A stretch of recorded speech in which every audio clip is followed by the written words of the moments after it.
welcome back to the Hermetica Clans 2v2 Pangea Tourney, where we are now watching the live, and I mean live. They are sat at their desks right now, playing away to their heart's content, battling it out in match 22 for the semi-finals. We have Whatever versus the Gods of War. And ladies and gentlemen, today, co-casting with me is the one and only Scylla. Hey guys. How are we, How you Scylla? doing? I'm very well. I'm very glad to be back with you, Mr. Stewart. It's pretty hard casting yourself. You got to fill out those moments of silence. Multitask, yeah. I'm going to be dropping you in on some hard questions today. So Oh, great! So you're going to test me and my knowledge and how I'm getting on. I like that, Scylla. Thanks for that, definitely. But look, what a game we've got ahead of us. I don't know about you, but I've been extremely excited about this particular game. What's your thoughts? Yeah, me too. It feels like this is a proper semi-final. Both teams have really kind of earned their place here today. I mean, K1 and EMZ have turned out to be a really nice team. Yeah, we've followed them all the way through, haven't we, Scylla? It's been amazing, right? Pretty much, yeah. And it's also really nice to see not only obviously the really nice plays by K1, but also EMZ contributing to every single game. And just some of the strategies they've done and worked together on have been really good to see from our perspective. And I've heard so much about these two, you know, the team Whatever, K1 and AMZ, you know, the practicing. I was chatting to K1 last night, ahead of today's big game, and sort of saying, look, you know, what's your thoughts? How's he going? And you know, his comments were, he's been doing a lot. He's been really, you know, working hard at it. You know, AMZ's been practicing hard and stuff. So I'm super excited to see how that transpires and shines through. Okay, so the next team then. So Gods of War. I believe the first time I've casted the Gods of War, Scylla. Have you casted those guys before? I haven't of yet. I have watched some of their games. Yeah, I've been really impressed by Jesus, especially some of his Archer micro has been disgusting, to be honest with you. Yes, that's it. Yeah. But also, I got to say that Rev has been like really overperforming for his elo. So it's really nice to see improvement in some of the lower elo players. Two very solid players, in my opinion, Jesus and Rev Miracle. You know, I've played with Rev a couple of times as well. He's carried me many of times, if I can say. You know, so yeah, look, really exciting. I definitely think K1 and AMZ have got a challenge on their hands today. But vice versa as well. So it's going to be exciting to see. All right, so map-wise then, Scylla, I believe they've chose. Please correct me if my pronunciation's wrong here, but is it Actama? Is that right? Atacama. Atacama. Sorry. Oh dear, I should have rehearsed that one. It's all good. They don't tell you how to pronounce it on the map, to be fair. Yeah, so Atacama, really open map. I think Jesus and Rev, Gods of War, have chosen this map because K1 is not going to have an easy time defending his base and defending his wood line. So if you don't know, guys, the wood line in the middle of Atacama is very, very nice, but the wood lines near your base are not very nice at all. So you're going to have to be defending your farms near your base and also your wood line, which is really far away. So it's going to be really, really hard for you to do attacking and defending at the same time. Stuff. Cool. Okay. All right. Let's crack right in. I know we were supposed to be going live at 8 o'clock, so I do apologise for the delay behind the scenes there. But obviously, look, you know, we're working tirelessly to make sure that we can give you the best content we possibly can through the Hermetica Twitch channel. Don't forget to follow us. All right, it's free to follow. If you're feeling generous, you can now subscribe to our channel and get some cool emotes that you can use in the channel. And no doubt, I'm sure we're going to have a couple of polls jump on throughout the game as well. But Scylla, if you're ready, we'll get started, shall we? And we'll jump straight in. Let's do this, man. Good stuff. All right, good stuff. Well, look, here we go then, ladies and gentlemen. Semi-final, match 22. Whatever versus the Gods of War. It's live here on the Hermetica channel. We've got all 3 rounds. Let's kick it off.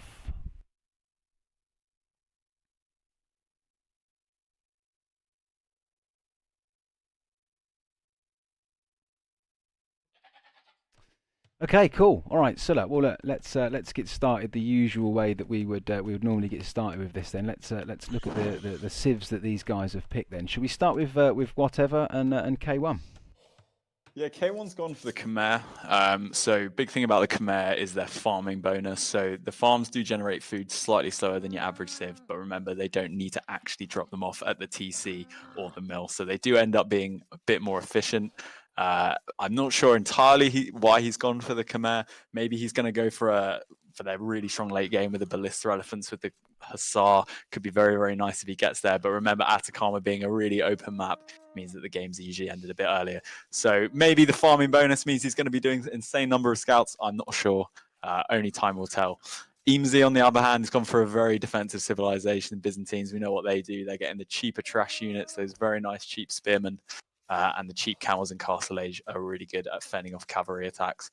He's also going to get the extra HP on his castles and the rest of his buildings, which means that he's going to be a bit harder to kill all through the game. Wow. Uh, That's good. And so, look, I mean, look, I assume these guys are thinking about these Civ bonuses, right, prior to starting these games. You know, it's not just a case of who's going Cav, who's going Archers. Am I right? You know, is there a, you know, do you think K1's at that level then, where he's going to be sort of saying to AMZ, right, we get these bonuses, I'm going to get these bonuses, they complement each other. You know, is that the case? I think what we've been seeing, Stuart, is like generally in your 2v2s, you go one player goes archers, one player goes scouts and knights, right? That's just a meta play and it's existed in Age of Empires pretty much since day one. But maybe what we're seeing from some of the kind of more higher elo player and a lower elo player in a team is, for example, in this game, K1's gone Khmer, who have loads of different options. They can go elephants, they can go knights, they can even go archers. So he's got that variety in his Civ units.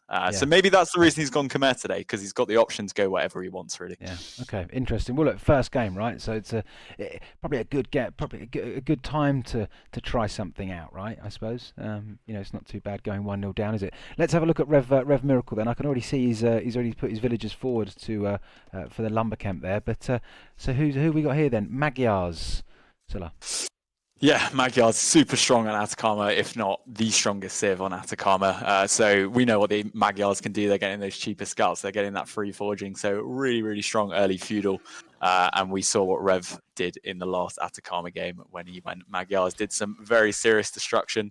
And I think he's going to be going for that early aggression again. And Jesus, or also known as Black Rose Dragon, is going Ethiopians. It's just a really strong arch Civ, getting those faster firing archers, 18%, I believe, and also getting some nice eco bonuses, when they click up to feudal. Lovely, good stuff. Well, it seems like they've all gone forward with their lumber camp. Amesy's walling in his villagers, probably quite a good idea to protect that early eco. What's Zeus up to? Sorry, Black Rose Dragon. Let's keep him to Black Rose Dragon because that's his name. Wow. On the stream. What's he doing here, Silla? What? Stuart, I wish I had some intelligent thing to say, but I think he's just a bit lost. Yes. Oh. Sounds like they heard us and they answered the question for us there. I was starting to think maybe he's going to put something forward. He's going to try something on K1 this early on. But I think you're right. I think he was lost. It looks like the villagers have found the way to the wood line now. Ladies and gentlemen, in Twitch we do have a poll that we have just put up. So please do let's get some interaction going on. Who will win this first round? You can vote on the Twitch channel there. It's very easy to do. You just click on it, submit your vote in there. I think we've got a bit of time until that bar runs down, but it'd be great to get your thoughts, and we can have a little bit of a game or competition to see who we think's going to win, which is all exciting. I just want to comment on one thing very quickly, Mr. Stewart. If we just go to Eamesy's woodline, he's actually house-walled in his villagers. Now, on the one hand, that seems like a good idea, right? Because they're a bit tougher than palisades. But the thing is, if he wants to send any more villagers to wood, which he definitely will, because he's only got 3 on wood right now, he's actually going to have to delete one of those houses. Doesn't seem like a big deal, but in the early stages of the game, it really is. And guys, just bear that in mind when you do walls for your woodline. So, would you recommend then, Silla? And I suppose the question maybe some of the viewers might have, but not necessarily asking. Would you put a palisade gate there then, or something, or just do what K? I mean, look, K1's heard me, right? I think what K1's doing is the right thing to do. So the thing about palisade gates, they're actually easier to kill than the wall because you can get more units hitting them at once. Ooh, and the thing is, if you need to run away, you can always just delete a wall and just keep running, right? So I think K1's done the right thing here. He's going to have a really nice wood income, and he's going to get those farms up nice and quick. Fantastic. Good. Good. What we like to see. Well, all 4 of them now then got their wood lines sorted. Black Rose Dragon not going for a wall there. Rev putting up half a wall. It's really risky, guys, because I mean, I actually casted a game with Loki on Atacama last time, and we noticed straight away whoever got the early damage in on these wood lines just got such a huge advantage, and it's such a snowball effect. And one thing I would recommend is if you don't think you can wall your wood line in on Atacama, don't be afraid to just do a tower, because if you lose that central wood line, it's not looking good. I'm loving this dodging. I don't know about you, Stuart, but that was pretty cheeky. If anyone didn't know you could do that, you can dodge the TC5 with your scout there. It's certainly like K1 had a bit of fun.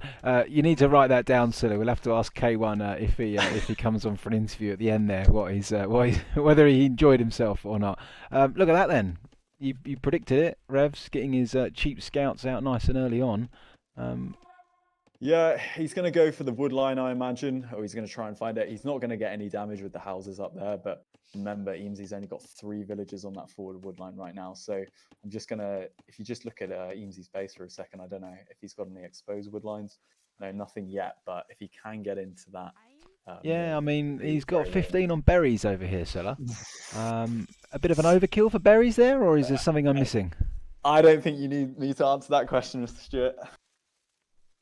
It's definitely overkill. It's one thing to bear in mind, guys, if you don't know, is that the income of food from berries is a lot lower than it is from farms or sheep or boars.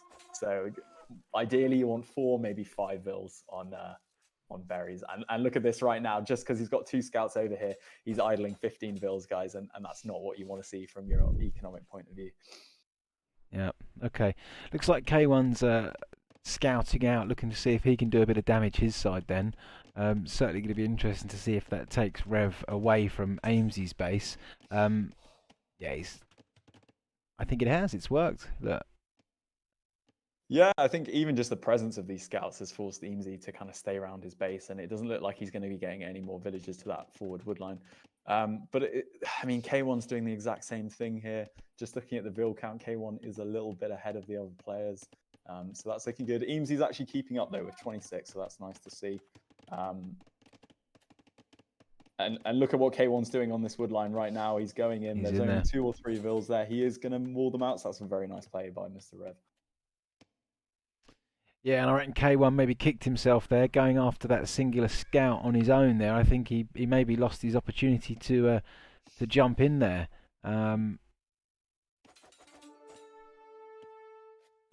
But look at all this idle time, Stuart. I think, you know, one thing to bear in mind, right, is that even if you don't kill villages, if you're causing a lot of idle time, you're getting so much economic damage without really seeing the tangible result. So I think K1's kind of done the damage there. Yeah. Yeah. Okay, Amesy already on a 2 minutes 24 idle time for the TC, along with Rev at 2:28. Just looking in K1's base right now, Stuart, looks like Black Rose has got some units around. No surprise there with his Archer Rush coming out. Rev, yeah. Still all right? Look at that little marker range that you got on your screen. That is very, very nice. And this is one advantage of Pangea, guys, which I forgot to mention, which is you can actually hop in houses, which can be really, really useful if you don't think you're going to be able to wall your base. And I guarantee it's going to save multiple villages throughout this. It's actually going to give K1 enough time to bring his scouts back, and he's definitely going to clean up these archers now.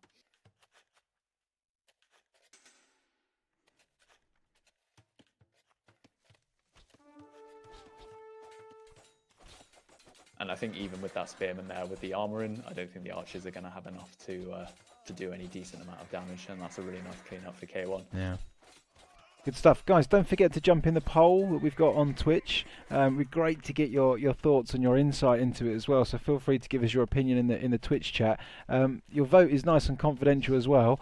Just looking at it now, we've got 67% to whatever winning the first game, and just 33% for Gods of War. Too soon to say, Silla. That's all I'm going to say there, buddy. Yeah, it seems like it's been a nice start for K1 though. He is ahead on the Vills, just about. Eames's got 6 Spearmen up, so that is going to be enough to defend from Rev. I don't think it would be sensible for Black Rose and Rev to both go to Eamesy. So I think the Spearman play was the correct one.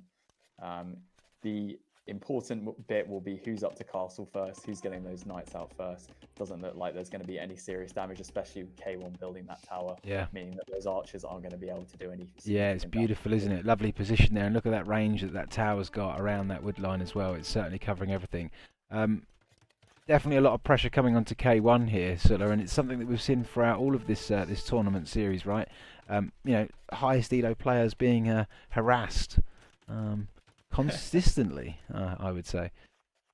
Yeah, it seems like the way to go, especially when your team consists of 2 sort of more averagely ranked players. But we just haven't really seen any significant damage in Feudal right now. But we do have 2 armies converging on K1's base, and we do actually have an army in the west in K1's base as well. So maybe this is the time. Obviously, with the Spearmen forward and the Scouts, it's going to be really hard for K1 to engage this effectively. Yeah.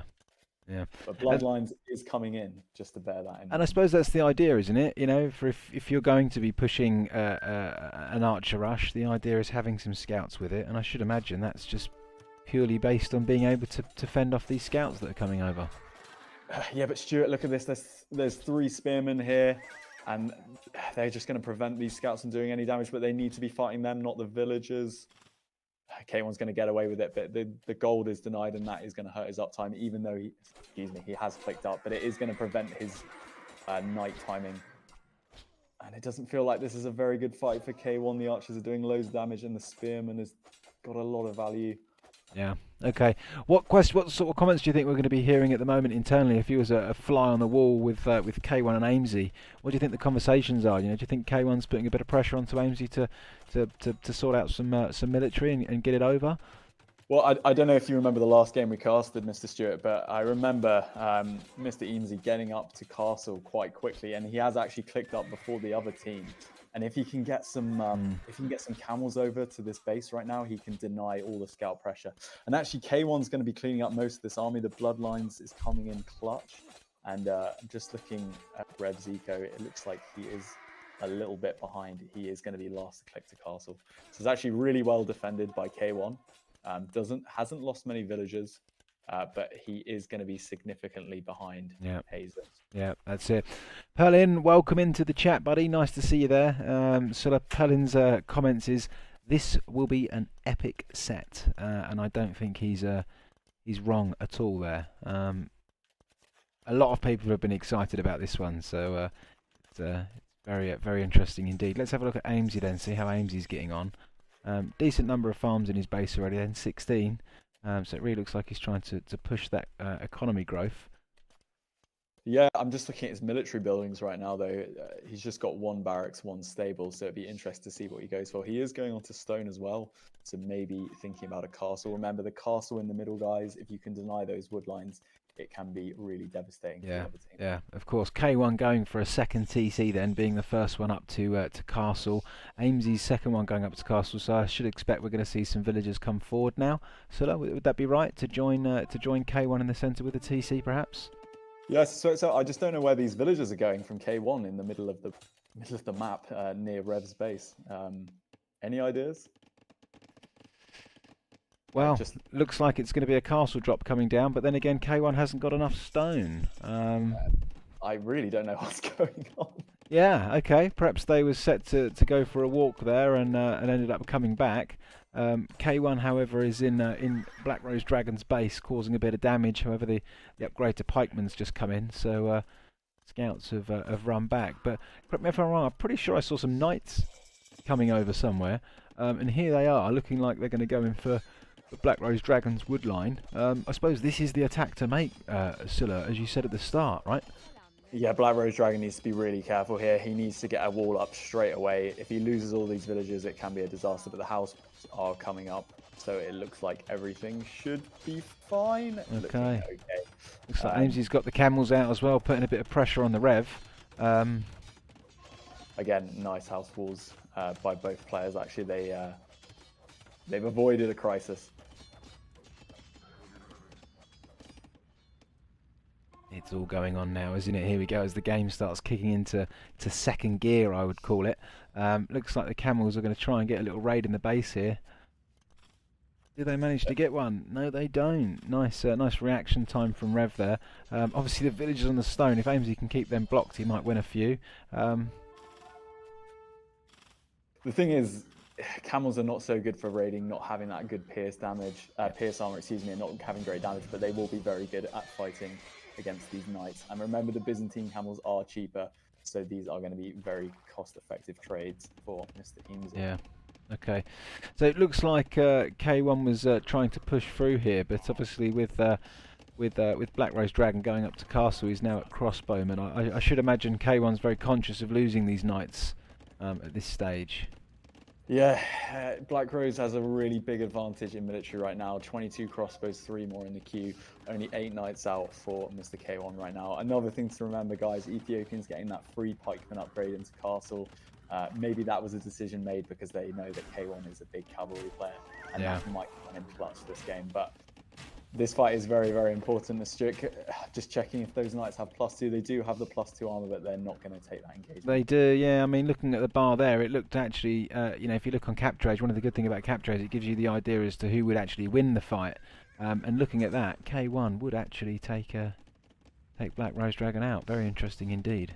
That's a really good feature, actually. I've never seen that before. Yeah, it's a very good feature. It kind of shows you the split between the two armies and who it favours, basically. That's quite nice indeed. Here we go then. Rev coming back over to Amesy. These house walls are looking good, although it is a second set. Look, he's still got his 3 good old guys there. Look, they're going to be in there until they retire. Okay, let's see what Rev can do then. Coming in with this bunch of knights. He's got 8 coming in here. Let's see if he can get some from Amesy. It looks like he's going to take a couple of vills down. That's for sure. Obviously, with the spearmen coming in closely behind, and the camels to see them away. I think if Eamesy just focuses on getting some camels out in his base, he should be fine. He just needs to be careful not to lose too many villagers. Looks like he's doing a castle at home. Personally, that's not the one I would have gone for. Ideally, you would have liked that to be in the middle, but understandably, he's concerned about the raids from Rev. Yeah, and it is defending sort of both his TCs and his gold, so it could be a lot worse. Yeah, exactly that. Not a bad position at all. He's probably thinking a bit long game in mind there.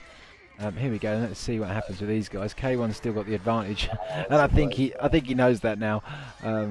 Very good clear up. Going to be interesting to see if K1 pushes for the wood line now. He knows that he's got the crossbows gone. Of course he does. Yeah, that's a big clean up. I mean, we're just looking at those arch numbers. They were sort of 20, 30 a couple of minutes ago. Now they're down to 3, 15 knights for K1. And I think Rev is going to have to come over and force these knights back. Otherwise, there's going to be some serious damage. Yeah. Difficult decision for Rev, though, obviously, with Amesy pushing at his base now. Really does look like the tables are slowly starting to turn, Silla.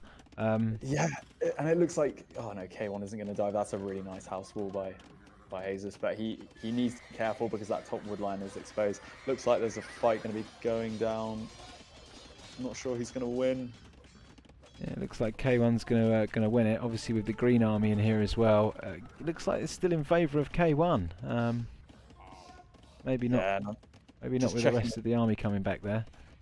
Just checking the vills as well. K1, 8 villagers ahead, and actually Eamesy's keeping up with both of them. So really nice to see that. And Eamesy's getting a bit of a knack for these camel raids, Mr. Stewart. They're actually being really effective. Well, we all know the camels are fantastic, right? My favourite anyway, my go-to. That's for sure, definitely. But I mean, look, Silla, even if he's picking off 1 or 2 or 3 or 4 vills a time there, it's all adding up, right? It's all causing a bit of a nuisance for Rev over there.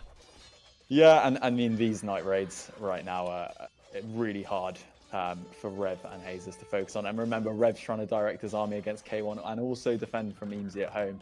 And it's very hard to do. I don't know about you, but I'm not a multitasking expert myself, so I can understand why this is hard.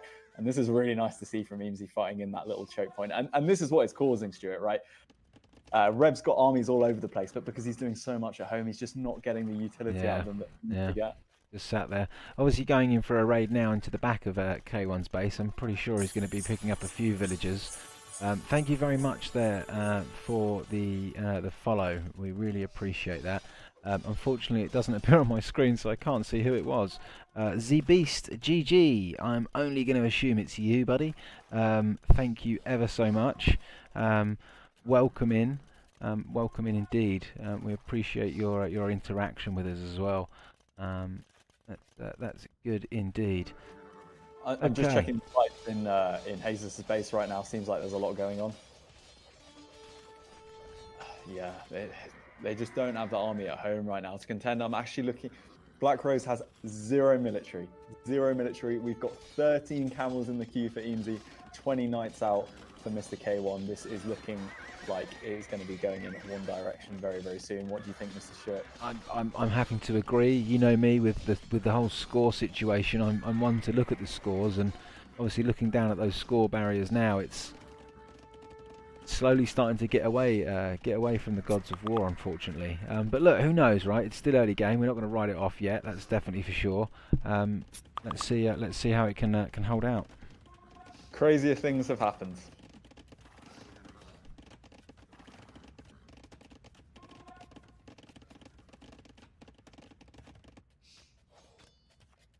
It's just raids after raids, Sulla. That's all we're seeing. We're seeing the square flashes on the capture age map here, obviously alerting us each time someone's being attacked. Yeah, and this is the problem, right? Though Camel's not amazing as a raiding unit, but Rev just cannot trade against these camels, and I really think he needs to be introducing a different kind of unit, whether that's cav archers or even pikemen. He is going to be doing light cav. Maybe that's a gold issue. He does have plenty of gold. I just don't think that is the solution against the camels from Byzantines, unfortunately.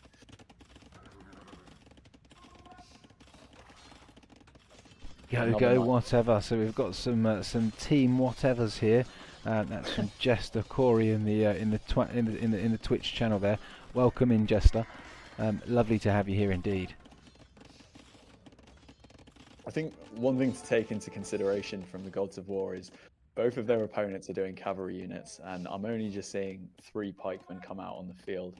It just seems to make sense for them to invest more into pikemen right now. We've got 25 camels from each. It's looking very, very tasty for him. Yeah. He's actually ahead of Jesus with villagers and a much bigger army than Rev as well. So looking very nice for him. And I think looking by the resources for K1 right now, he is going to be clicking to Castle Age fairly soon. Yeah. 47 farms, 25 on gold, and Eamesy's base, like you say, Stuart, is looking very, very secure. That's it. I mean, look at this attack coming in now from Amesy. I mean, look, we know we've got a castle drop over here from K1 with a big push with his knights as well. I mean, this has got to be a coordinated attack, right? Internal comms has got to be go, go, go right now. Apply the pressure both at the same time. Who are they going to go for? Could we get a GG call here, Silla? What do you think? I think one thing to consider, I mean, obviously the castle in itself is brutal. Rev is trying to redirect his knights over, but at the same time, he's got 25 camels in his base. That TC is getting denied every single day of the week, and once he loses that gold, what's he going to do? I have no idea. That castle looks like it's going to be going up in the south as well. It's looking really, really bad for the Gods of War right now. Castle's up. I think Rev's just lost about 20 odd vils there with that. It's not looking good, Silla. Yeah, 65 vils for Rev. I mean, he's lost 20 in the last few minutes. And I don't see any way that he's going to be cleaning up that army anytime soon. Yeah, over 1,000 in the point difference as well now. It's rapidly climbing, that's for sure. And imp clicks for both players, Mr. Stewart. Is there any way for the Gods of War to come back? Fantastic. What fantastic play from the pair of them. And of course, definitely from Amesy as well. Could Rev put a bit more pressure on him from the start, do you feel? I think there's one kind of trope that we've been noticing throughout this whole tournament, which is, it's hard to say whether it's been the right thing to do, but ignore the lower elo players and just all the pressure being directed on one player. But Eamesy's shown if you just give him all the space to boom and get the perfect unit composition and the perfect economy, he's going to cause you a lot of problems, especially if you're going to pick, only going to build one unit, the knight. There's no way you're going to take cost-efficient trades against those counters. That's it. GG called after the imp click come in there from K1. And that's it, ladies and gentlemen. We've got a 1-0 lead for Team Whatever over the Gods of War. Wow, Sulla. Before we take a quick break,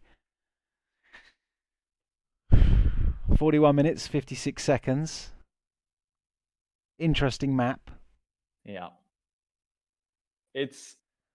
I think during Feudal, the game looked fairly balanced. In fact, I think K1 took quite a bit of damage towards the end of Feudal when he was getting to Castle, but we just saw how important the Castle times are in open maps like this. Just a few knights can completely switch the game up. And I'm just afraid to say that because the woodlines, as soon as the woodlines were denied from both players, it was just pretty much an uphill struggle. Yeah. The only thing I can really say for Gods of War, one thing they should be thinking about is if both players are making cavalry units. I mean, usually you're told you don't want to build pikemen; they're just a defensive unit; they can't really attack. But if both players are doing cavalry units, you need to be investing in pikemen, and I just didn't see enough of them all game, unfortunately. Yeah, that's it. Yeah, well, I mean, look at the top there. Black Rose Dragon with 3 pikemen at the end, and Rev with 1. Yeah, I think that speaks a volume. And look at that on the screen there. K1's most created 77 knights, Scylla. Yeah, It's an insane volume of knights, right? Whilst getting up to Imp first. Yeah, I mean, we saw the pressure in Feudal. It was nice to take K1 off the gold, but we just didn't really see much pressure on K1's base throughout Castle Age, and it's a shame because it was looking really equal in the early game. And the thing is, if you leave the Chimera economy just to boom, that farm bonus coming in, they're going to get ahead of you. Yeah, of course. And look, not to mention, the first the first map that gets picked. So just remind us, is the lowest Elo team, correct? Yeah. Just so I think. Yeah. Rev and Black Rose gone for that. I think they've had a lot of success on the map previously. When me and Loki cast the last game, they played really, really well. And don't get me wrong, they played great in Feudal, but just didn't seem to have a plan for Castle Age. And it'll be really interesting what K1 and Eamesy decide to go for. We might be seeing them go for a closed map. They might have been thinking before this game, we need K1 to be able to boom up and have a bit of protection. But yeah, it'll be really interested to see what the second map will be. Yeah, 100%. All right, good stuff. Well, look, what a great first game. Let's take a minute out. Let's have a toilet break, shall we say? Go and grab a hot cup of cocoa. Get yourself right back here sharpish, because we've got round 2 coming up right after the break. We'll be right back.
Okay, ladies and gentlemen, it's time. It's time indeed for round 2 of this live semi-final match between Whatever and the Gods of War. Scylla, it's 1-0 so far. Anything can happen, right? Yeah, pretty much. We've seen people get absolutely slaughtered in their first game and then successfully come back and win their set 2-1. So it's not over yet, right? Definitely not. And one like really common occurrence in this tournament is people losing on their home maps. So it's definitely not over for the Gods of War right now. And Arena's a crazy map. We're going to see some funny strategies, and you can never really predict what's going to happen. So I'm looking forward to seeing what Gods of War have got up their sleeves. That's it. Good stuff. All right. Well, look, we're in. We can get cracking straight away. So look, like I always say, my famous lines. Everyone say it with me now. Without further ado, let's kick this off. Round 2, Pangea Tourney, 2v2, Whatever versus the Gods of War. Let's go. Good stuff.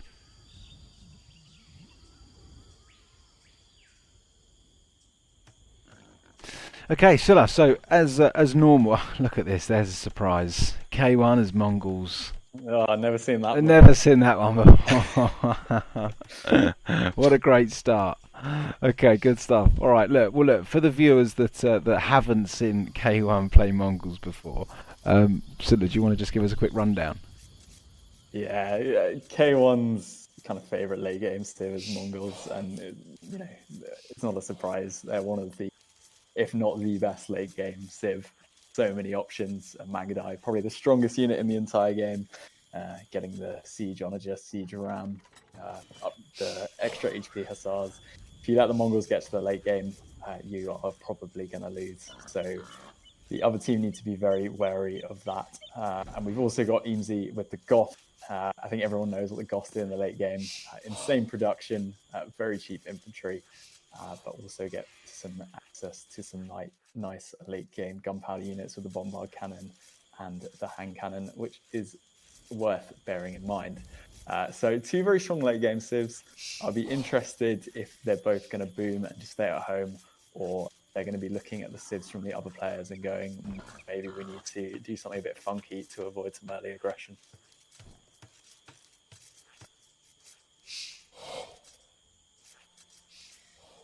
Just looking at the other team civs, we've got Franks for Rev. Definitely a very strong arena civ with the cheaper castles. Very nice for securing not only your base, but also the gold and stone in the middle of the map. And I think those paladins, if you get a nice mass of them, can completely switch the whole course of the game. One thing about Franks, though, is that they are quite a one-dimensional civ, and if the paladins don't work out, you are going to be at a big disadvantage. And if the Goth production with Halbs gets up, it is going to be hard for those paladins to do the work that they need to do. Yeah, in a bit of trouble. Yeah, exactly. However, this is going to be the wild card. Black Rose with the Portuguese, definitely one of the most improved, if not the most improved civ. Isn't it, if I'm wrong, but it's a favourite civ to be picked on Arena, Portuguese? I've seen it a few times. Yeah, I'm going to say one of the best civs on Arena right now. They've got that upgrade to their berries where they're getting wood income as well, which is an insane early eco bonus. And their forward castle into organ guns can be very obnoxious and very difficult to deal with. And yeah. I imagine we are going to be seeing a castle drop. However, there is one thing to bear in mind here, guys, which is Black Rose is not next to K1. And I wonder if he's going to be risking going across the whole map, or he's just going to be castle dropping easy. What do you think, Stuart? What would you do if you were in his position? It's difficult. I don't think I'm the right person to answer that question. I mean, I could answer it in the mind of the low elo legends that are with us in the chat. And look, one has joined us. Good old Weston. How are you, buddy? How are you, dude? That's it. Good stuff. I do apologise. I think right at the start of game 2, I actually had my mic on mute, Scylla. Is that right?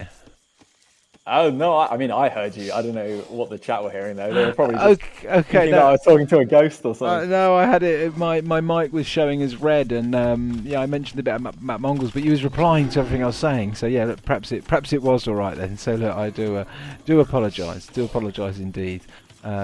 Good stuff. All right. Well, look, as you know, Scylla, not much happens on Arena early game. The odd scout patrolling about. I suppose looking for the relics, right? Keeping an eye on the relics is. I mean, have we got any civs at the moment being played on this particular map that benefit from relics? No, not really. I think all the civs here are quite gold dependent. Franks in particular, obviously their main unit being the knight, they're going to be very gold dependent. However, one thing to bear in mind is relics aren't as useful in team games as they are in 1v1s. Not to say that they're not worth collecting, but it's important not to overinvest into scouts and spearmen and then just end up losing the boom game. Yeah. One thing to definitely look out for in the early game if you're scouting an arena is where people's stone and gold are located in their maps. And the reason why this is particularly important is because if you have a forward gold or a forward stone, it can be kind of prime real estate, should we call it, for castle drops. So just looking here at Eames's base, that stone could potentially be partly denied by a forward castle. And also a castle can be placed on the northeast of his base, so the villagers that build the castle can continue taking the stone. Just taking a quick look at K1's base, if we just look there. Yeah, I mean, his forward stone there can be easily denied by the castle. And that's really important because if the Mongols don't get their castle production out and the Mangudai production out, it's game over. It is pretty much game over, you're right. Yeah, I've heard that plenty of times, definitely. So he's probably quite grateful he's got this little bit of gold at the back there, I suppose. It's like you say, it's why he's on the stone nice and early, right? So he can get that castle down as soon as he goes up to Castle Age. That's it. I mean, I'm just looking at the players going up. Eamesy is actually going up quite early with 22 villagers. Not really sure why. Just looking at his stone count, he hasn't gone on to stone yet, so I don't think he's going to be going for any tower rushes. Very interesting strategy. We'll see how that turns out. K1 going up with a very standard 24, so we'll be seeing what he does. And also both 22 pop up from Black Rose and Rev. So I'm very interested to see what's going to be happening here. Yeah, all pretty even so far, right? At the start. Let's have a little look what's going on here. A little ping from K1 that he could do with some help with the scouts. Black Rose going straight up to feudal there. Are we going to expect to see? Well, no, not archery rangers, right? Not as Portuguese. No, I don't think so. It would be very, very strange for them to go archery range, obviously with the stone walls. Yeah. Maybe they are just going for a very low pop castle age. Start getting those orphan guns out, right? Yeah. Looks like Rev isn't going to be clicking up to castle anytime soon. Not really sure why he's gone up so early. Looks like, is that a stable coming down now or a barracks, Mr. Stewart? That's a blacksmith Rev's got going down there, yeah. Really interesting choices. Not sure I entirely agree with them. Jesus has already clicked up to Castle Age then, so he's going to be the first one going up. Yeah, it looks like that's going to be a definite castle drop by the looks of the stone income. Maybe Rev is going to be supporting with some scouts. I'm not entirely sure. Yeah. K1 clicking to castle as well, but you're right. Black Rose is going to be there first, and it'd be interesting to see what player he goes for. Yeah. Cool.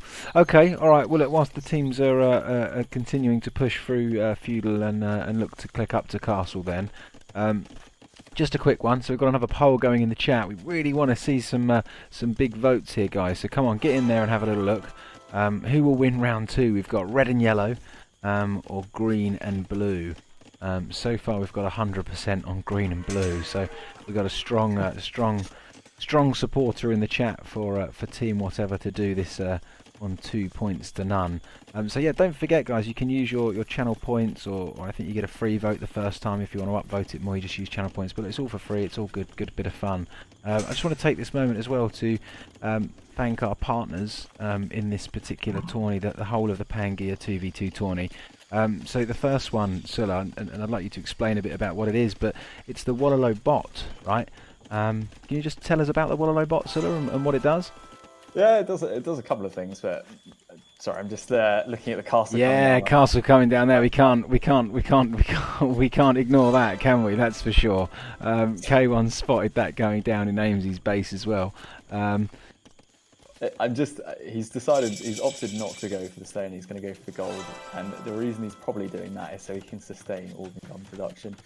Eamsy's only just clicked a castle, and it doesn't look like he's got many vills on stone.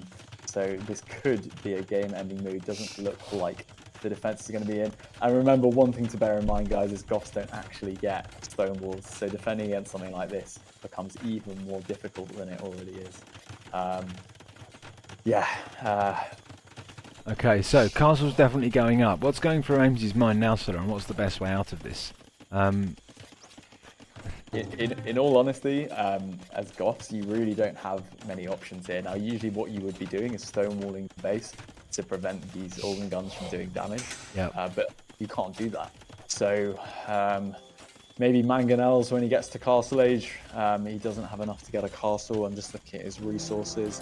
He still needs another sort of 250. Oh, he is actually buying stone now, so maybe he's going to buy himself a castle, but certainly not going to be very efficient. Those organ guns will be going to be getting in soon, and there's absolutely nothing to stop them from serious damage. He has actually bought a castle. I'd be interested to see. Yeah, he's certainly got enough to get the castle down there, isn't he? But you know, again, is it a little bit too late? He's got to try and be quick to quick wall this. I don't think he's going to be stopping this this short attack here. You know, I think perhaps some pressure on K1 to try and send some reinforcements over. Obviously, he's on the Mangudai there, isn't he? Yeah, I think K1 looks like he's going to be having a free boom all game. Is he going to be able to 2v1 if the Eamsy dies here? I mean, with the Mangudai, with the Mongols, it's very possible. But it's looking really, really bad for Eamsy right now. Even with that castle probably going up, he is going to lose a lot of villagers. Just checking if loot is in for those villagers. Do you mind clicking on them to do it? Sorry. No, you're okay. It's no problem at all. Looks like they do have loom, yeah. But the damage has already kind of been done in a way. Losing a couple of organ guns on the way back, but the eco is looking really, really exposed at the moment. Yeah. Okay, so look, K1 up to 2 TCs now. Looks like he's sending that reinforcement over to Amesy. Yeah, one thing, good thing about the Mangudai is their bonus versus siege now. Organ guns are one of those weird units that actually count as siege rather than archers, so the Mangudai are going to be doing some extra damage. So even with a couple of Mangudai and some good micro, which we know K1 is capable of, we are going to be hopefully seeing these organ guns pushed away. Yeah, good stuff. Okay, yeah, especially with Amesy's castle in there as well to help protect, keeping them at bay from coming any closer there.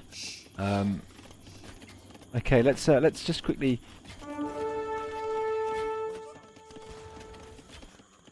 Very close battle if you look at the two favourites there.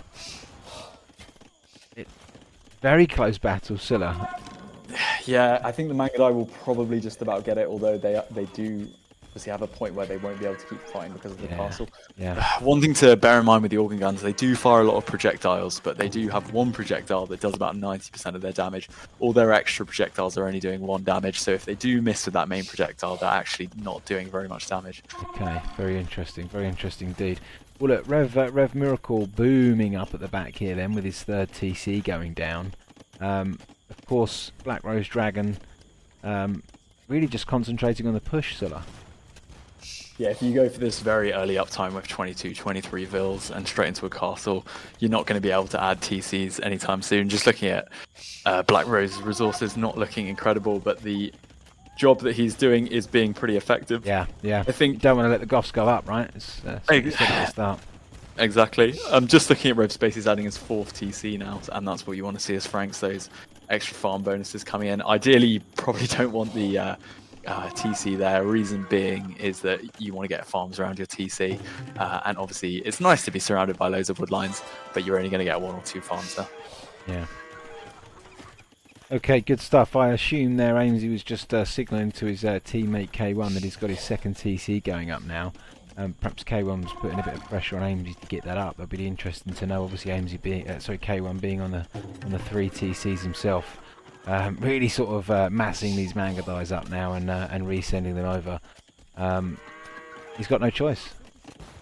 Yeah, and the thing is, I'm not sure I agree with the second TC placement from Imsy. The reason is that with these organ guns out, you need your second TC to be covered by that castle. So putting it maybe slightly to the south towards that wood line would have been the best thing to do. But currently, I'm not sure that Black Rose sees it. But if he does see it, there's going to be nothing stopping him from just shooting it down with his organ guns. Yeah, yeah. Okay, well let's quickly go back to the poll then. So we've had some interesting votes come through since we last sort of let people know that they can jump on and do it. So red and yellow Sulla is at 67% now, and green and blue is at 33%. So I think what Black Rose Dragon is doing at the moment is certainly exciting the Twitch viewers we've got in the channel. Sulla.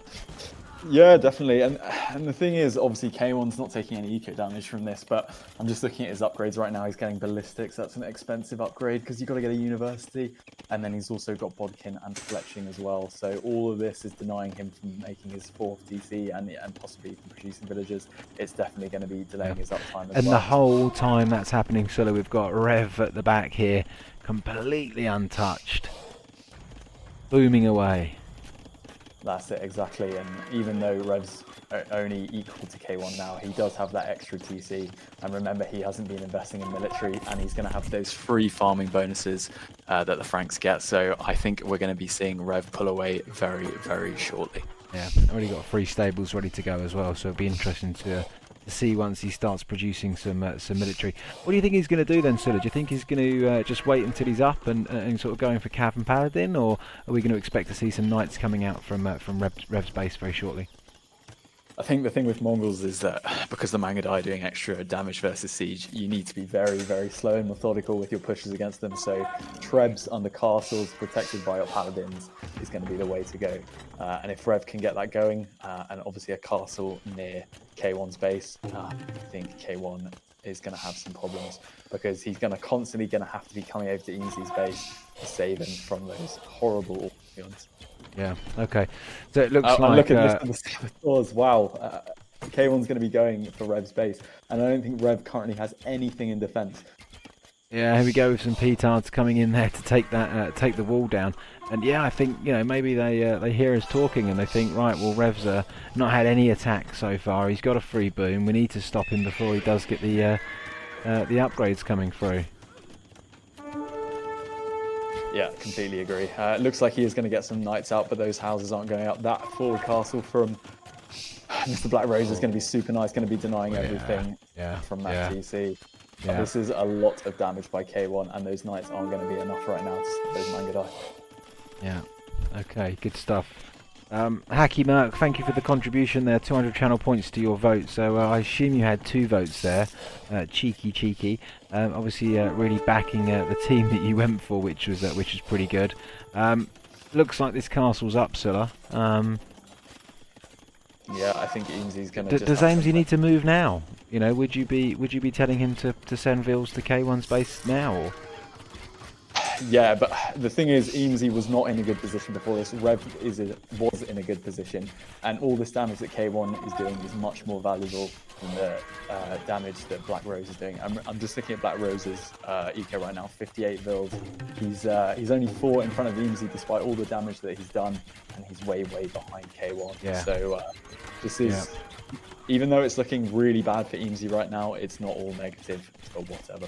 Yeah, of course. Perlin, I mean, yeah, very well pointed out. A good play by K1 making the decision to go over to Rev Miracle there. Very good decision, I suppose. You know, maybe he felt he couldn't really do much with regards to the attack from Black Rose. You know, maybe thinking that going to attack Rev might take Black Rose's focus off of Aimsy. Yeah, definitely. And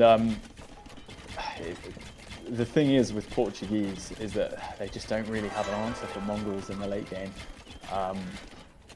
The siege ram and the Mangudai push, there's just nothing really that the Portuguese can do against them. Yeah. When the paladins from the Franks would have been much better.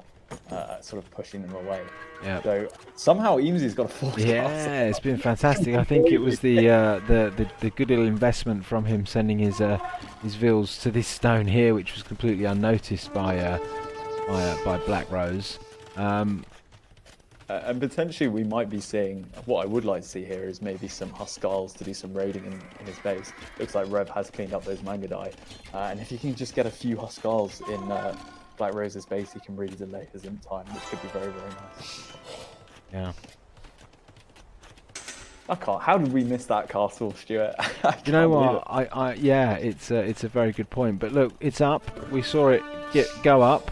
That's the most important thing. We know it's there now. That's for sure. So, K1 trying with a kind of a semi-forward castle drop for Rev's base. One can only assume that so that the Amangadai can be built much faster, right, and over towards the enemy's base a lot quicker. Yeah, that's exactly it, and it's what I was talking about earlier. He's denying the space to the Frank player, denying him from getting that forward castle to make a push from, and he's also securing the stone and the gold as well. And somehow this Huskal has got in the gate. It's a really nice place. Keeping the gate there open for... Fantastic! Look at that play. Wow. Unbelievable getting a raid on Black Rose's Dragon's base, and I mean, what's he going to do about this? He's got nothing, and that's an insanely good play from Eamesy. I credit where credit's due. That's one of the best plays I've seen in the tournament. Definitely a question to ask whether that was done on purpose or by accident there. You know, don't take it away from me. Well, look, we've got to ask the question, right? We can't assume. But no, if it is, that's yeah, unbelievable play. He learnt that from luring the deer. And the thing is, when you only have organ guns, super slow unit, super powerful unit for sure, but super slow unit, and just look at all this idle time being from these Mangadai. And the thing is, I'm just looking at the build count right now. Eamesy is actually equal somehow with Black Rose just from all this damage. And Elite Mangadai coming in, Bracer coming in, Rev still hasn't clicked to Imp. And what can you do against Elite Mangadai with full upgrades right now, Mr. Stewart? Yeah. Wow, what a way to flip the game round, Scylla, right? You know, at 1 minute we thought, this could be a whitewash here for Team whatever. Sorry, for Team Gods of War, and then boom, a fantastic move by Eamesy, and the game's turned around. Well, second forward castle now going up for K1. Obviously got his Treb out as well, being up at Imp. Yeah, I'm just really worried about Rev now. He hasn't clicked to Imp, and he's got a castle right outside his base. Those knights aren't going to be able to stand up to those Mangadai, and unless he is clicking to Imp right now, he's going to have some serious problems. Also, no castles in his base. There is a castle foundation, but the villagers are walking about 1,000 miles to get there. There is already a Treb out. If that Treb spots that castle, it's going to be going down very soon, and I think Rev very wisely deletes it. Yeah, deleted it, moved it back towards the middle of his base to try and get a bit of protection over the farms, and no doubt that bit of gold is at the back as well there. Obviously, Black Rose Dragon now has gone up to Imp as well, so we'll certainly be interesting to see if we start getting some Trebs made from there. And yep, we do. The further back castle has got that, and I can only assume he's going to look to Treb that castle down straight away. Okay, so Mangadais have been cleaned up in Black Rose's Dragon base. I assume that's going to be by Rev's Knights. So good team play there. Look at this forecast from Eamesy, and if they don't spot it, this is just more annoying plays, and they need to be sending some of these knights from Rev around here. I would like to see some walls maybe from Eamesy at the back, but remember Black Rose can just delete that gate on the other side. Yeah, and come round. That's it. Of course, I think that's going up, Scylla. Man, I can't believe he's getting away with this, Eamesy. It's ridiculous. There's no two ways about that. Eamesy just letting K1 know about his idle Vils there is very cool. Good team play. Good effort. Good effort. Perlin then in the chat, yellow needs to kill green fast. I couldn't agree more. I think if these guys want to have a chance to stay in the game here, because look at the pressure K1's putting on the Rev now. Unstoppable, it seems. Yeah, there's nothing Rev can do to stop this right now. He's going to have to be fighting Imperial Age units with Cast Age units. It just doesn't work, especially against the strongest unit in the game with castles under them as well. It's just looking really bad for Rev. It looks like Black Rose Dragon is going to survive this. He is going to have Trebs coming back to his base to get rid of these castles, but it only takes a few of those naughty Huskars to get into your base to cause loads of eco damage. It's looking really, really bad for the Gods of War right now. Yeah, not looking good. Be interesting to rerun that poll now to see what the audience is thinking. But if we can, Sulla, just quickly go back to the Wallalo Master bot then we're partnered with for this tournament. Correct me if I'm wrong. It's a bot where you can randomly generate a random map. Is that right? Yeah, that's it. We've actually been using it for the tournament. So if you guys don't know, if it goes to the third game, if you win your home map and the other team wins their home map, you go to a third game. That third game is actually randomly selected by the bot, which has been really, really handy. Not so handy if you get something like Nietzsche, but you got to do what you got to do. That's right. But if you're undecisive, it's a perfect tool to have. Exactly, especially if you guys are maybe doing some in-house games or just playing some casual games against your friend. It can be fun to do some maps which you may have never played before. Yeah, good stuff. Nice and lastly, then our second partner, and it's quite a recent partner as well, I believe. But I think quite a few people use it. But it's AOE.GG. Is that right? Am I right there? AOE.GG, yeah, that's the one. Good stuff. Can you just tell us about that, sir? Sure, I have to be honest with you. I don't know what it is, so I'll be talking out my arse. Yeah, I love that. That's good stuff. Good stuff. Well, look, we'll have to check them out. Perhaps we can check that out towards the end of the game. Then lots of action going on here. The guys are under a lot of pressure. Black Rose Dragon has downed the first castle from K1. From Amesy there.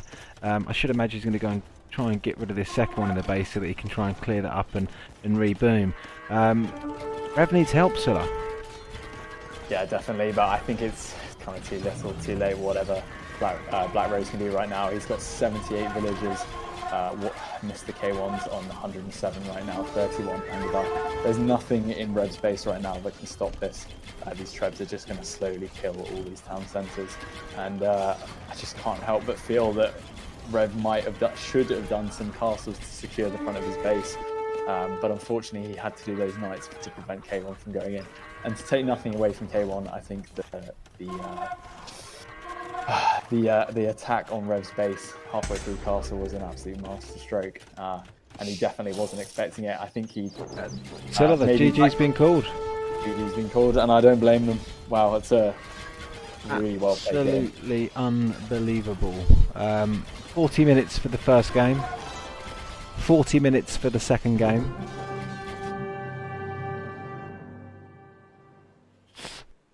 What do we say?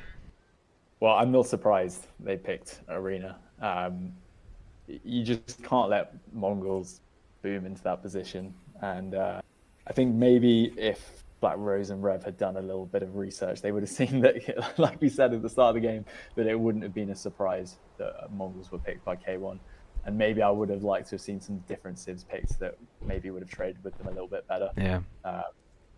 Some kind of anti-Mongol civs would have been nice to see, basically. Yeah. Okay. And look, do you think that maybe Black Rose Dragon maybe not sort of going for an attack on Amesy right at the start, but maybe going for K1? I mean, it's hard to say, right? Because the first game they played, they put the pressure on K1. They went for K1. They tried that approach. It didn't work, and I suppose the main strategy would be to go for Goths first, right? Yeah, I think the correct decision was made. It would have been a really big risk to send his villagers all the way across the map, not only just because you're getting loads of idle time, but if they did get seen by the scouts, maybe K1 would have got his castle up and prevented them from getting a castle down. However, Amesy somehow hanged on all game, and he managed to do that early castle, and somehow he managed to cause enough problems for Black Rose that Rev actually had to send knights to support him, and I think that was the kind of flip on the game, wasn't it? That Rev had to divert from building his economy up and doing knights, and from then on, it just seemed like an uphill battle for the other team. Unbelievable play. Well, look, hopefully we can get the winners in the Discord for a quick interview or a quick chat, shall we say? Talk about that game. No, you can't. There we go. Here he is. Here we are, ladies and gentlemen. This is K1 and Amesy from Team Whatever. Welcome. Hello. Hello. Well played, guys. Thank you. I just want to run through a few things in the first game.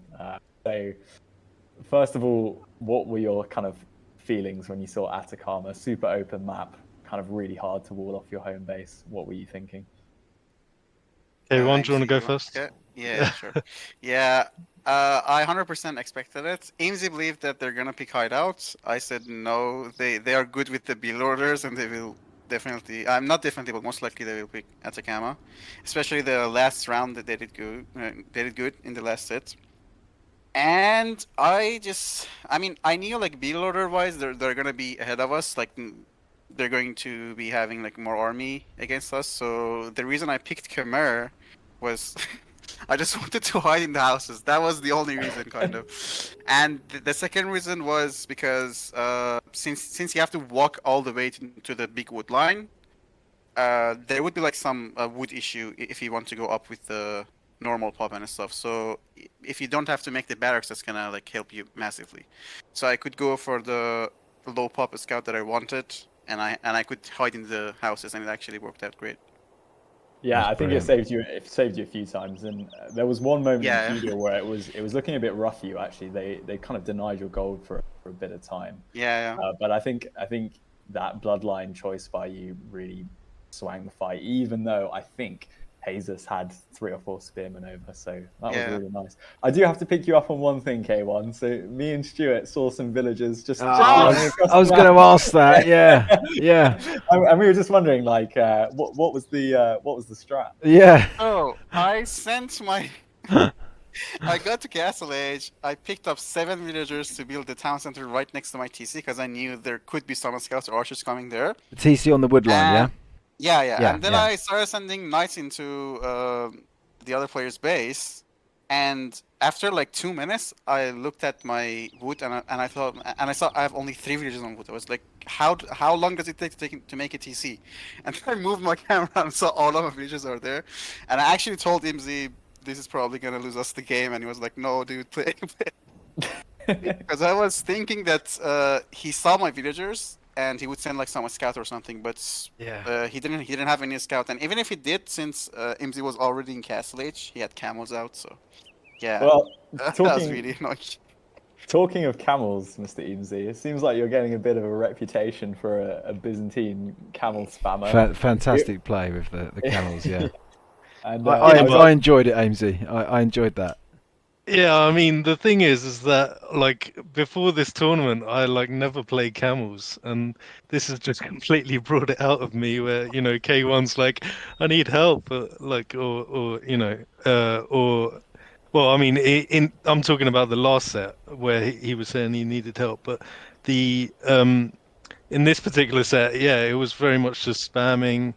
But yeah, Rev did very well, although I was actually really worried about my like wood lines early on, and so you saw me all walling up with houses, and it, I mean, my build order was just way out. Like I didn't know what I was doing, but I mean, we got there in the end, and I was able to kind of, mix up going for different resources and all that kind of stuff. So, I mean, I like to generally adapt, as opposed to going for like build orders all the time. But I mean, I know it's not the best way to play, but yeah. Well, I mean, look, it worked. It certainly worked, Amesy. I think you shone through well. I think you certainly played fantastic as a team again. A lot of people were excited to see this particular match. And it was a great matchup, Yeah, In 100%. in the second match, I felt like I had no chance. Like I was up against the wood lion with no space at all. So many idle vills. What a Like comeback! what a comeback, and sort of you'll agree with me. In fact, I think it was Perlin in the chat pointed it out that it was probably the play of the game. And we've got to ask you this question, all right? Was the Huskar? Was he blocking the gate on purpose for the Mangudais to come? I was Yeah, yelling. yeah. I was yelling, keep the gate open, keep the gate Unbelievable, guys. Can I just say, right? I was saying to Stuart during the cast, I was like, Stuart, this is the play of the game. This is amazing. Like, this is insane play. And Stuart was like, well, we don't know if it was an accident, Sulla, so don't give him it. Yeah, we didn't want to assume, but we was looking forward to getting you on, for to ask you that question. So to hear that it was planned. Yeah. So Yeah. I actually started attacking the Vills, and then I realized, oh no, what if he starts walking away with the Vill, and then I've lost the gate. So, yeah, it was like the fact that K1 was panicking. I was like, okay, I'll hold the gate. Just standing there, repeatedly clicking it on the gate so that he didn't come off of the Yeah, gate. yeah. I can imagine, which was Yeah. great. And Amesy, just quickly to point out, lovely bit of teamwork from you. We saw you let K1 know about his 3 idle Vills. Oh, yes, in the definitely. corner, we saw the It's ping come up, and Yeah, he's Yeah. telling me all the time, like, I've got 20 idle Vills. He's like, Eamon, you've got 1 over there. Like, I'm just like, what? There was one measure next to the market the whole uptime for him. so it's just a little payback. I like that. It was exactly, good yeah. to see. It was good to see. It was, K1. Don't forget about the 3 idle Vills. It was Yeah. really good to watch. But And one thing, just give a massive credit to Amesy. So the castle drop on yellow was completely his idea, and not only that, he told me I'm taking out the gate with the castle, and I told him, well, what are you gonna do after that? Like, okay, you take down the gate. What after that? And he was like, send in your Mangudais. What do you mean? I was like, oh shit, you're right. I sent all of my Mangudais. I didn't even think about sending my Mangudais there. yeah. Yeah, Amesy did the right call, and yeah, that was massive. I Thanks just very want to bring in Rev very quickly. Well played, Rev. Are you there? I'm here. I'm here. Rev, congratulations. well Well done. Yeah. Thank you, guys. Just a few questions on the first game. You guys picked Atacama. What was the thought process in that being your home map? We were between that and Arabia. It really made no difference for us. We just wanted an open map where we could try to get to K1 early. We knew the arena was going to be the next map. We didn't even have to guess. I mean, we knew it was going to be closed. So we just thought, hey, we need to get our first map and hope the Wololo bot would be good to us in game 3. So we just tried to get early pressure on K1, but he's just on another level. So Yeah, Yeah, man, difficult man to beat. Yeah, and I think credit with Amesy as well, being with him, really holding his own. But I mean, Rev, fantastic play from you, 100%. And just to pick up on from what Solly was saying, it was interesting. What was going through your mind when Black Rose Dragon was really putting the pressure on Amesy, right? Really putting the pressure, to the point K1 where you've obviously sent Mangudai over to help. And Rev, you're sitting there booming, right? Did you know it was a matter of time until K1 was kind of in your face? So I thought he was gonna. I thought K1's strategy. I kind of watched the game, so I kind of knew what he was gonna do, but I assumed he was gonna go 4 TC boom instead of 3 TC boom, and I assumed he was gonna think I need to have a better eco to beat both of us. Yeah. And here's my real thought. I thought he's gonna say let EMZ die, and then I'll come wipe out both of them myself. Yeah. Just buy me time. So I thought I needed a 4 TC boom to be able to compete with K1's eco. And then now that I look at it hindsight, when he hit me, I'm like, there's no way he went 4 TC. He obviously went 3 TC. And that was the big mistake. If I could hold off before he gets in my base for maybe 2 or 3 more minutes of game time, it's maybe a different game. Because he hit me right as I was starting to do all my upgrades and put all my production buildings. And I had the eco behind it. So, I mean, I died with 2,000 wood, 1,000 gold, 800 food, and I'm just spamming dead units. So, it was just, I don't know how he does it. We felt like there was 2 really unexpected moments in that game. One was obviously getting into your base. Like, we didn't see that coming at all. We were just thinking, K1's just going to kind of let Eamzy die and boom up. Yeah. But if you see, also, I put outpost out to give myself a little bit of a heads up. Yeah. And it wasn't even enough time. It's still, Oh, I think the one thing, and me and Stuart missed it, to be honest, because we were just looking at other things, was Eamsy getting a forward castle up. And we were just thinking, how did he even get there in the first I didn't know. place? I don't know that. Listen here. The truth be told, my teammate never said anything. I didn't know it until after like the end of the game. So I don't know Really? if he. I don't know when he noticed it, but he was having some lag issues as well, even in our chat. So I don't know. Yeah, I don't know if he tried to tell me and it didn't go through, but his voice chat kept cutting in and I cutting out during the games. Yeah. So Okay. that's not an excuse. I just didn't hear him on it if he said anything about a castle. Look, Rev, I think it is. It's a good one because team play, communication across the teams, and K1 and Amesy, you both remember me saying it probably from the first game that we casted for you. Having that communication between each other is paramount to having a success, right? Yeah, definitely. Definitely. 100%. Yeah. But yeah, Amesy, that castle, unbelievable. I mean, we saw you go on the stone. So, but we definitely wasn't thinking that you was going to go forward with it. Maybe another defensive one. But The thing is that I felt like I could have put another defensive castle down, but ultimately I don't think that really would have saved me at all because he was, going into imp or already in imp or something. So,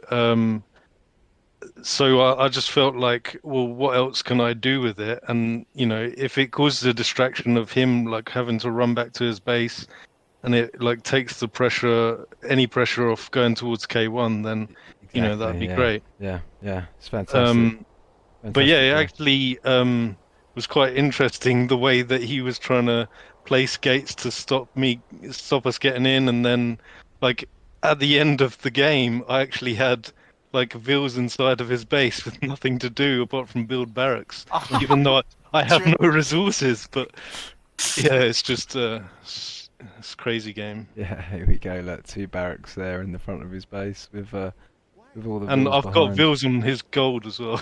Yeah, I mean, look, Black Rose Dragon, yeah, aka Jesus, we know him as Jesus as well. He's a great player, right? Definitely. Famous for his archer rushes. I think, yeah, it was a great game. It definitely was. I mean, I certainly wasn't expecting it to be 2-0. Same here. And that's Yeah, same. that's not taking anything away from you guys, K1 and Amesy, but. We really wasn't expecting it to be that, but cool. All right, good stuff. Well, look, guys. Sulla, anything else you wanna ask, buddy? Anything? No, I think that's everything. Just thanks to the games, guys. Really nice to watch. Yeah, And, thanks for casting, guys. Thank you. No Thank you for problem. casting. And good luck for your next ones. Yeah, good stuff. And Thank you. look, guys, is there anything that you guys want to say to each other? I hate think you, Rick. I was just getting ready to say I'm your biggest fan. Yeah. I'm pulling for you guys. I think you guys can win, and yeah, it'll be fun to watch for sure. So Yeah, good stuff. All right, well, look, Amesy, K1, Rev, thanks ever so much for jumping in. We appreciate that. Appreciate the time. Appreciate the games, you the for having content, and the us. entertainment that you provide as well. It's it's good. It's fantastic. And obviously, look through to the first stage of the finals. And guys, look, just quickly, we'll quickly run through it now, shall we? So the first stage, when we say the first stage of the finals, then, so obviously this is a double elimination bracket that the Pangea 2v2 tournament is. We've got a winner's bracket, we've got a loser's bracket. So what that means is everyone has the opportunity to play twice. And what we mean by twice is have 2 opportunities to go on and come through and batten it out for the first place. So how it works is, in the winner's bracket, you play your game. If you lose your game, you then go into your loser's bracket and you have another go. If you lose that game, unfortunately, you're out of the tournament. But if you win that game, you then move through the loser's bracket. The winner of the loser's bracket then plays the winners of the winner's bracket in a grand final, which is going to be epic. So, Rev, you could see K1 and Amesy again. we could. You It could could very see well them happen. again. Yeah, exactly that. But look, thanks everyone for jumping on. Really appreciate it. Everyone in the chat as well. Thanks for jumping on. We really appreciate that. We appreciate the engagement as well.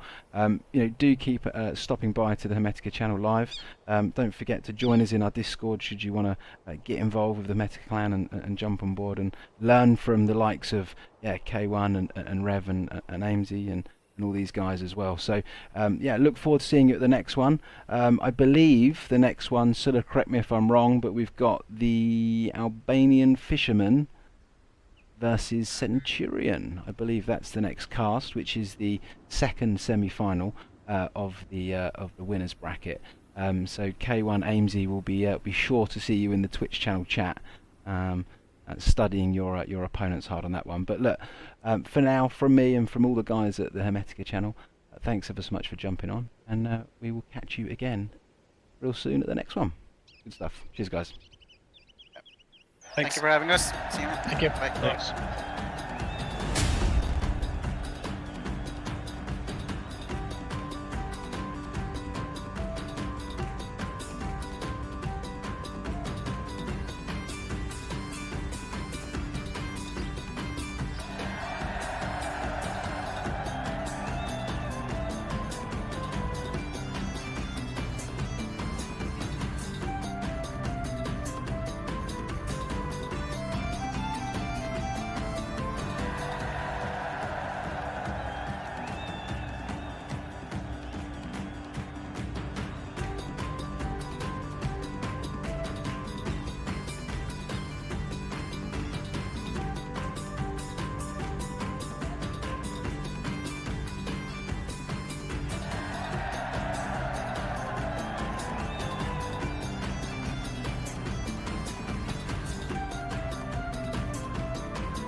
Welcome.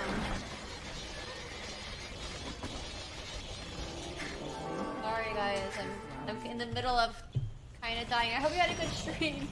Hermetica.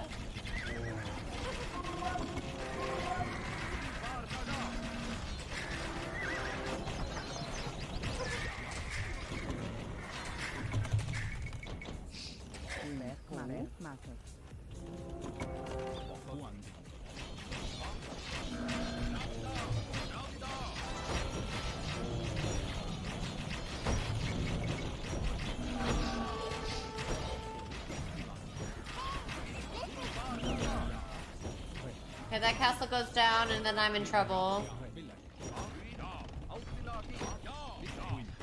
I mean, I'm dead soon.